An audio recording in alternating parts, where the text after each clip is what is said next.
भाई वाह, इतने दिनों के बाद तेरे हाथ की चाय पीकर तो मजा आ गया। आज भी तेरे हाथों में वही जादू है। अरे तुम तो शहर में रहती हो, मैंने सुना है वहाँ तो खाने पीने की बहुत ही अच्छी अच्छी चीजें मिलती हैं, बड़े बड़े रेस्टोरेंट होते हैं। हाँ, ये बात तो है। जब से मैं शहर में रहने गई हूँ ना, तब से मेरी तो जिंदगी ही बदल गई है। मैं तो तुझे भी यही सलाह देती हूँ कि तू भी किसी तरह अपने पति को मनाकर हमेशा के लिए शहर में सेटल हो जा, फिर तो तू भी रोज मजे करेगी। बात तो तुम ठीक कहती हो, लेकिन अगर मैं शहर चली गई तो माँ जी का ख्याल कौन रखेगा?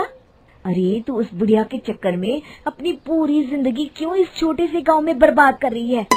तेरी सास तुझसे नौकरानी की तरह काम करवाती रहेगी और तू पूरी जिंदगी इस घर में कोलू के बैल की तरह पीसती रहेगी। अरे तू आज के जमाने की औरत है। खैर, तुझे समझाना मेरा काम था, आगे तेरी मर्जी। अच्छा, तब मैं चलती हूँ। फिर इतना कहकर कविता वहाँ से चली जाती है, लेकिन कविता की कही गई बातें विमला के दिमाग में घूमने लगती है और वो शहर जाने के सपने देखने लगती है।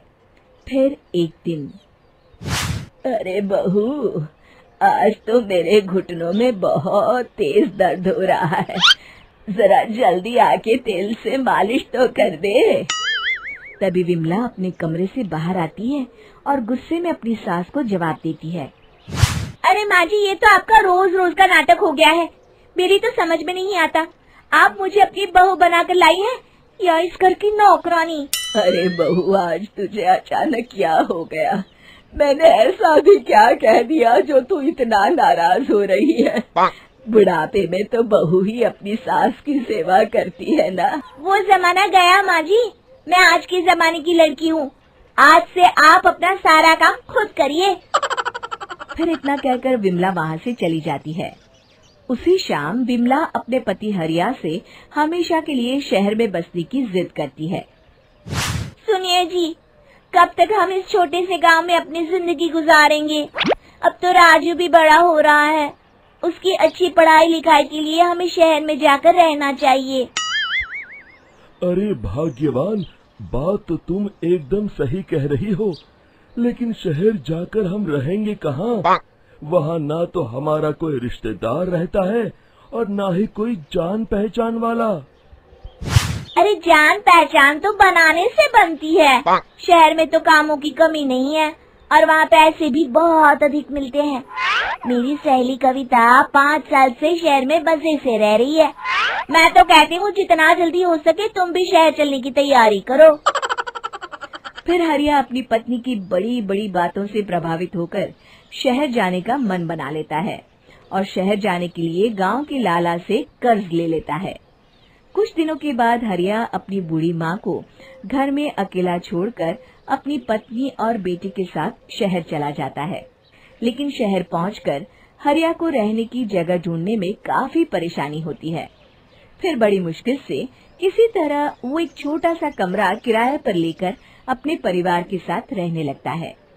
हरिया रोज काम की तलाश में शहर भर में भटकता, लेकिन उसे कहीं कोई काम नहीं मिलता और फिर धीरे धीरे उनके पास बचे हुए पैसे भी खत्म होने लगते हैं और नौबत यहाँ तक आ जाती है कि उन्हें एक वक्त भूखा रहकर दिन गुजारना पड़ता है। एक रात हरिया पैसों का हिसाब करके अपनी पत्नी से कहता है, अरे भाग्यवान, ये कहाँ फंसा दिया तुमने? इस शहर में जीना तो बड़ा ही मुश्किल है। कहीं काम मिलना तो दूर की बात है, यहाँ के लोग तो सीधे मुंह बात भी नहीं करते। अब हमारे पास खाना खाने तक के पैसे नहीं बचे हैं। तभी वहाँ मकान मालिक आ जाता है। अरे भाई, मैंने तुम्हें कमरा देते वक्त ही कहा था कि मैं रोज के रोज पैसे लूंगा। 2 दिन हो गए, तुमने 1 रुपया भी नहीं दिया। सेठ जी, इस वक्त तो मेरे पास बिल्कुल भी पैसे नहीं हैं। आप मुझे कुछ दिनों की मोहलत दे दीजिए, मैं जल्द ही आपको किराए के पैसे दे दूंगा। ओहो, इस तरह की बातें तो मैं सालों से सुनता रहा हूँ। अगर तुम पैसे नहीं दे सकते तो कल ही कल मेरा कमरा खाली कर दो। हाँ, इस शहर में किराएदारों की कमी नहीं है। ये कहकर मकान मालिक वहाँ से चला जाता है। अब हरिया और उसकी पत्नी समझ जाते हैं कि बिना सोचे समझे शहर आकर उन्होंने बहुत बड़ी गलती कर दी। अब इस शहर में उनका गुजारा नहीं हो सकता।